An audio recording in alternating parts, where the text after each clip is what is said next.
Ano yung puno ng akasya? Ayan ay nakahiga dyan. Ayun.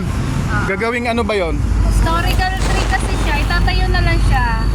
Historical tree. Gagawing historical tree. Pero yung na ano na puno, Hindi na. Baka yung mga sanga lang ang inano nila. Pinutol-putol. pinutol-putol ang mga saka. Oo, tapos itatayo na lang. Ilang taon na yun ate yung puno? 2 years mahigit na nun. 200 years mahigit. Ayos. So, anong experience mo dun sa puno? Naalala mo? Nung iyan ay kumaog. Nago kami sa bubong na yan, no? Umuulan. Doon kayo? Bubong na yan. Buti nga hindi sa amin tumaog eh. Buti naligtas kayo. Oo. Ay, andito ka nung time na yon. Ang kagandahan no, walang masyadong tao kasi umuulan.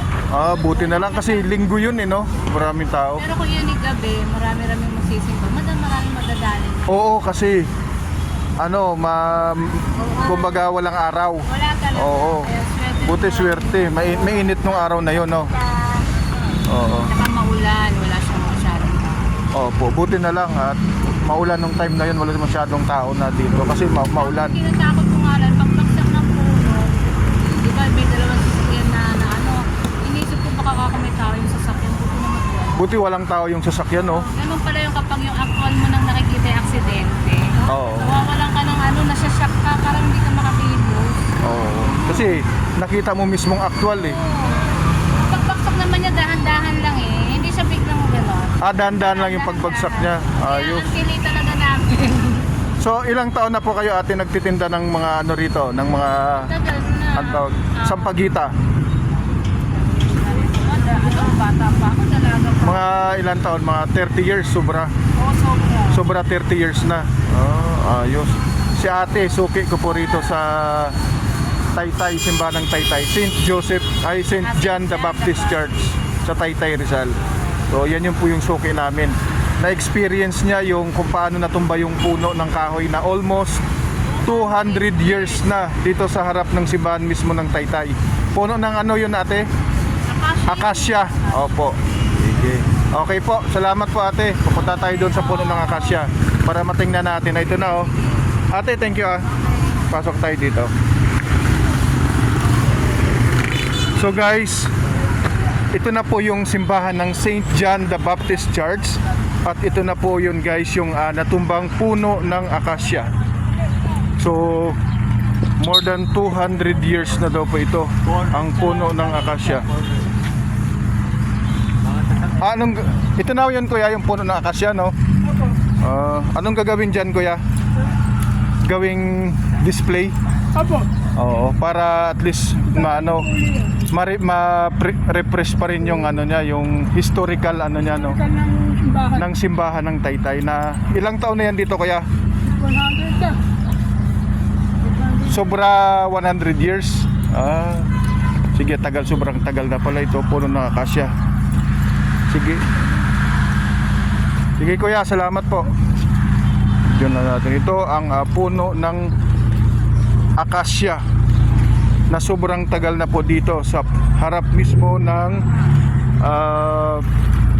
simbahan ng Taytay, St. John the Baptist Church. Malapit lang to sa lumang palengke sa may Taytay, Rizal. So buti nun guys, nung time na natumba ito ay malakas ang hangin at maulan, kaya yung mga tao na dapat dito sa labas, andun sila sa gilid at hindi dito sa gitna ng may puno.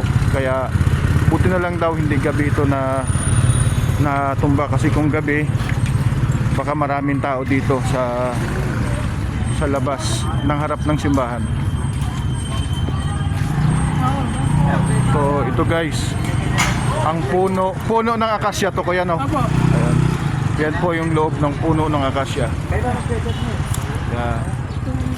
I-zoom natin yung puno ng akasya sa loob. Tabi-tabi nun po. Tabi-tabi nun po. Hala? Anong kaso? Kasi parang ano na, no? Ano lang. Kaya natumba? Ito lang, magapok na. Magabok na, kumbaga matanda na yung ano niya. May mga ano pala dito, may mga wire pala doon sa ilalim, no? Lalagyan nga po ng ilaw yun. Yung ganun. Oo. Ayo, yun. Anong puno rin yun? Kaya akasya din yun? Ako po kung anong puno yan. Oo. So, ayan guys, yung puno ng akasya dito sa, so, kumbaga magabok na siya sa Bisaya. magabok sa loob. Walang marang matutuko. Kasi bangapa niyan. Kung dito, matutuko diyan sa pader. Ilang taon na to kuya ang puno Ako, ng akasya? mahigit 100 na yan. Akala ko 200. 200 years? 1890, 200. 18? 1880 yata. Oo, parang 1890. palagay, meron ng puno dito. So 1890. So 1890 minus 1890 minus 2024. Yun yung kung ilang taon na ito. No. Panahon ng giyera po alin kay tatay. Tagal na yan. Matagal na. So kayo po dito tayo sa harap po ng simbahan. Matagal na pala kayo matagal na po kayo dito. Tagal na kami. Oo. So ilang taon kayo tatay nung nakita nyo pa itong puno ng akasya? Elementary pa ako. Ilang taon na po kayo ngayon? 72 na ako. 72 ka na ngayon. Oh, galing mo. Sobrang tagal na nga. So, 1890 minus 2024. Yan po yung kung ilang taon po yung puno ng akasya dito po sa harap ng St. John the Baptist Church sa may Taytay, Rizal. So, yan yung mga katabing puno niya guys. Oh. Yan. At ito yung simbahan guys ng Taytay Rizal, St. John the Baptist Church. Wow. Kuya, salamat. Yan po yung simbahan ng, ito po yung simbahan ng St. John the Baptist Church sa Taytay. Ganda sa loob oh.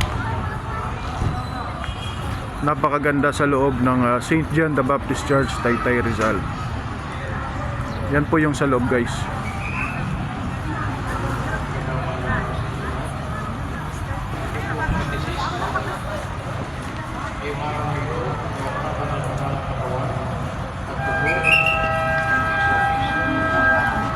Ang katekism ng Simbahang Katoliko ay nagbibigay ng malalim na higit sa kapanabanal na katawan sa atin So ayan guys yung puno ng akasya oh. sa tunay na presensya ng Yesu Cristo sa pinagsani ng tinatay. Una, ang Eucharistia bilang banal na hiwaga. Tinuturo ng